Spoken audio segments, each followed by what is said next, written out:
Hello learners, welcome to the course Migrated Women's Literature. Our today's lecture is about Indian migration phases and causes. The Greek term diaspora means spreading of seeds. Originally used to describe Jewish dispersion, the term has come to refer to modern circumstances involving migration, expatriate workers, refugees, exiles, immigrants, and ethnic communities. Indian diaspora refers to population outside of India, especially those who have migrated abroad and eventually renounced their Indian citizenship.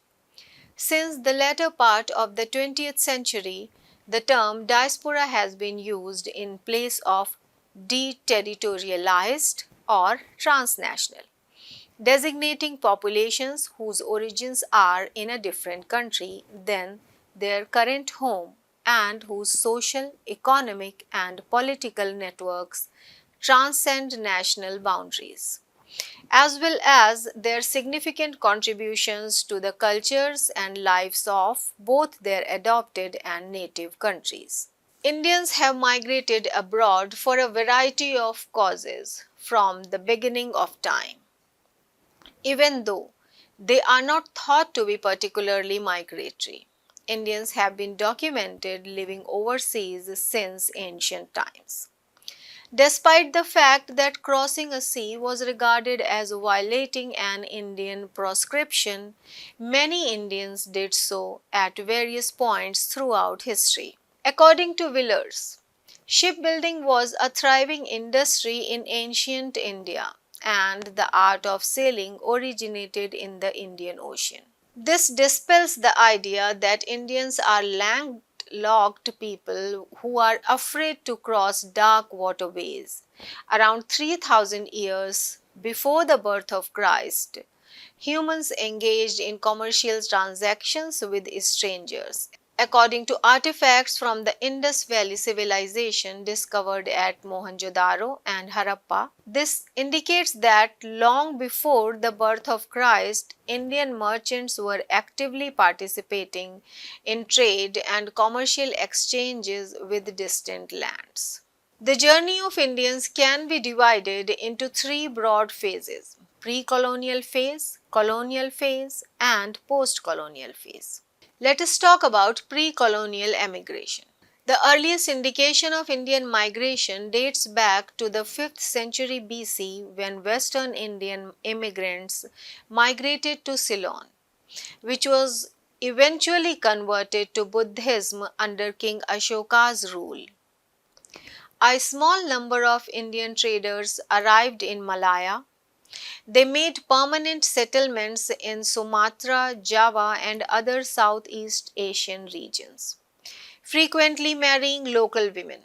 They were followed by Buddhist monks and Brahmins. Thus, Buddhism and Hinduism are Indian religions. Indian philosophy and ideas spread throughout Southeast Asia, gradually blending native customs and languages until by the 4th century AD, Sanskrit was the official tongue and a vast maritime empire had grown. The magnificent monuments that stand as reminders of those eras attest to their splendor. The Savite temple of Angkor in Cambodia, the Buddhist stupa of Borobudur in Java, and other Hindu traditions that are still observed in Thailand on the occasion of Gita Jayanti. The fact that Sanskrit names are still used in Java and that an Indonesian adaptation of the Ramayana narrative still exists is sufficient evidence of Indian migration to these nations. Another fact that Buddhism has been assimilated into the cultures of China, Korea, Japan, and Tibet illustrates the movement of Indians to the Far East. Around 2000 years ago, Buddhists traveled from Tibet via Central Asia to China. Then, traders and wayfarers took Buddhism to Mongolia and Japan. Tamilians were already in Indonesia before Dutch colonists arrived there, and India has long standing relations to the Malay people. According to K.A. Neelkanta Shastri, communication between the inhabitants of the 10th century AD and those of other Indian archipelago islands would be easy. After sailing to the island of Madagascar, Indians made homes there. There was a Hindu component to the population in northwest and west, and there was still communication between northern Madagascar and India. Long before the commerce routes in the Mediterranean were discovered, Indian traders sailed far into the Indian Ocean to find new trade routes that led to Southeast Asia, the east coast of Africa, and the region that is now known as the Middle East. Over the ages, there was a bustling trade across the Indian Ocean. There are still indications of Indian communities in places like Zanzibar, Ethiopia, and along the coasts of Africa. One of the major maritime routes from India to Southeast Asia and coastal China is also marked by Indian settlements. Scholars frequently bring up the interactions between the Palas of Bengal and the Shailendra monarchs of Indonesia, as well as the Chola invasions from South India that overthrew Sri Vijaya's powerful Indonesian empire. But not one of these interactions resulted in a recognizable Indian population abroad. However, trading with East Africa resulted in an Indian community that remained there permanently. According to William H. McNeill, around 500 BC in Egypt, there is some evidence to suggest that an Indian trading colony at Memphis existed permanently. There is little to no research on the pre-colonial Indian diaspora. Even the existing data is dispersed throughout older publications. Let us talk about colonial era migration.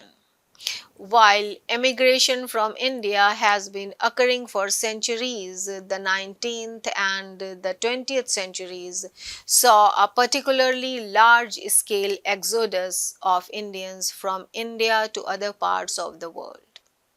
This migration began with Indian soldiers leaving India for various British colonies to fight alongside their masters in various wars. In the early 19th century, certain prisoners were also transferred from British India to British territories. The majority of them convicted were sepoys who had committed political or military insubordination in India. The primary cause of the widespread migration was the colonial masters' recruitment of laborers under the indenture program to work on their various plantations across the globe.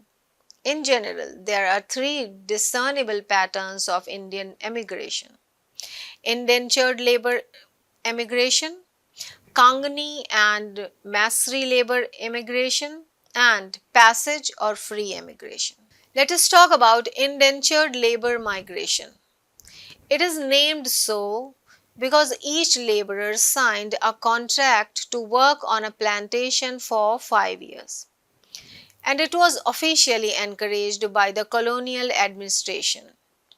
As colonization spread, the British, French, and even Dutch required control over large productive areas in far off locations. Due to the ability to produce tropical agricultural goods like sugar, cotton, tobacco, rubber, coffee, and spices, large factories and estates were established using slaves, the majority of whom were from African nations. In 1834, new laws abolishing slavery were eventually passed in Britain as a result of a protracted anti-slavery struggle. However, labor was required for the labor-intensive plantations, and India emerged as the main source. In addition to building roads, railroads, tougher townships, ports, and plantations, laborers were needed to build these infrastructure projects throughout the colonies. India and China developed into a vast pool of inexpensive, submissive, and trustworthy workforce, particularly for plantation labor. Let us talk about Bhojpuri diaspora. The British, having colonized India, used its human resource to develop other colonies of theirs, primarily focusing on specific agricultural products, mostly cash crops, for which there was a great demand in Europe and North America that Indian farming community had been producing for millennia and were therefore quite adept at producing. For instance, sugar plantations were developed in Mauritius, an island in the Indian Ocean near Africa, which the British annexed from the French, who were its first colonizers. For this, they took Indians from Bihar and Uttar Pradesh, where sugarcane had been farmed for long. Again, people from the same regions were taken to Jamaica, Trinidad and Tobago, Guyana, and even Suriname in the Caribbean islands in Latin America, all British colonies. When sugar plantations needed to be developed there as well. Fiji, another island. This time near the coast of Australia too was inhabited by the people from the same region in India and for the same reason. As an interesting aside, it may be mentioned that the region in India from where they hailed was also known as Bhojpur, and the language that they were speaking was known as Bhojpuri. So, in course of time, these people came to be known as Bhojpuri diaspora. When the British colonized Sri Lanka and the Malaya Peninsula, the climate there was more conducive to growing rubber, and therefore it was decided to start rubber plantations for which the labor force was brought from erstwhile Madras region, currently comprising Tamil Nadu and Kerala, where rubber had been grown traditionally. However, it was not always to develop agriculture in their newly colonized regions that they needed Indians to travel and settle there.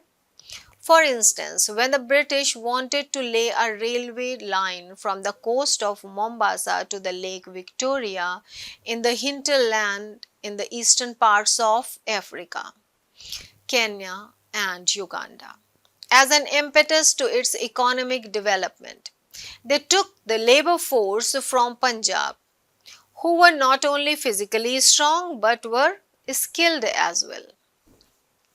Similarly, when the Canadian government, which was still a British dominion having the king or the queen as its titular head, wanted to develop its west and lay a railway passing through its thick primeval forests, it encouraged, among others, burly Sikhs from Punjab to migrate and settle into the British Columbia and Fraser Valley regions. Briefly looking at the methodology of setting up of the Indian diaspora in these various regions, since it would have long-term implications like DNA like for the character of the diaspora, including its gender aspect, which would eventually also impact Indian diasporic writing, including the writing by women of Indian origin. Let us talk about another form of Indian diaspora.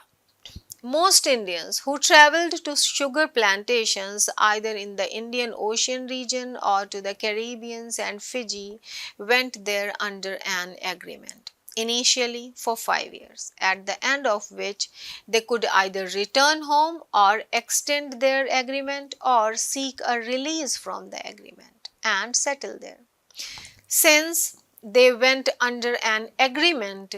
In their Bhojpuri parlance, they came to be known as Girmitiyas because these were the people who were illiterate and they could not pronounce the word agreement. They called that word Girmit and therefore they referred to themselves as Girmitiyas, which meant to them that they were the people who have come to this new place on an agreement.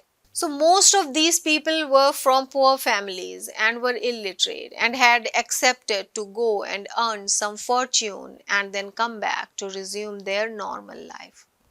Most of them, therefore, traveled alone without their wives and children, hoping to return.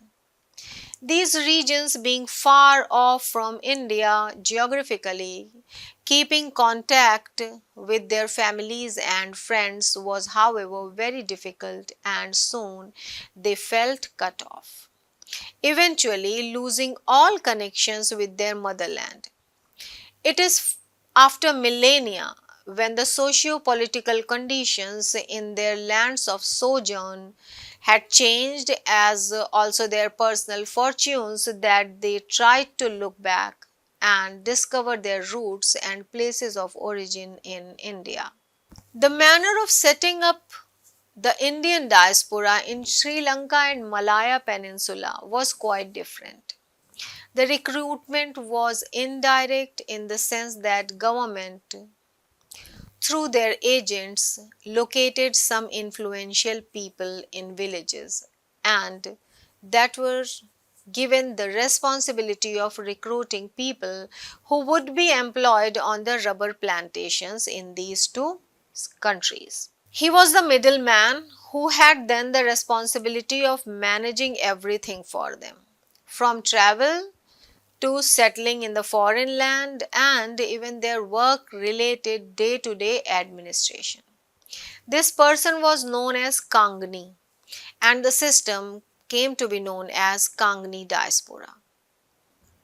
Most of those recruited were either his family members or from his and neighboring villages. This made the diasporic community in South Asia and Southeast Asia quite different from the community in Africa and Caribbean. Firstly, both places being close geographically, the recruited persons could be in touch with their families regularly, either through periodic visits or through exchange of message when someone else was visiting home. Alternatively, they could bring their families along on the plantations and live in a socio-cultural environment that was homogeneous. Secondly, in the workplace, the environment was more conducive because of workers knowing one another closely. Both these things were typically absent from the community that went to work on sugar plantations abroad. In the case of those Indians who went to Canada, the Canadian government permitted them to enter Canada, subject to fulfilling certain conditions which were quite stringent to fulfill. Thereafter, they were on their own, getting no assistance from the government. Also, the French were permitted to hire Indian laborers from within their borders in 1860. A comparable deal with the Netherlands for the manpower export to Suriname came after this. A treaty allowing Dutch to recruit labor for 5 years was struck in 1870.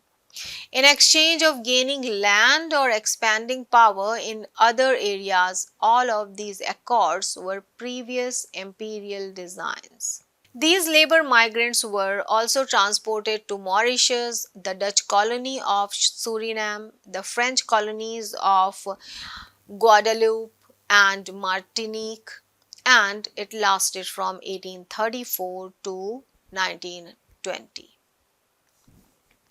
The end of organized labor export schemes such as indenture did not mean that Indian emigration stopped.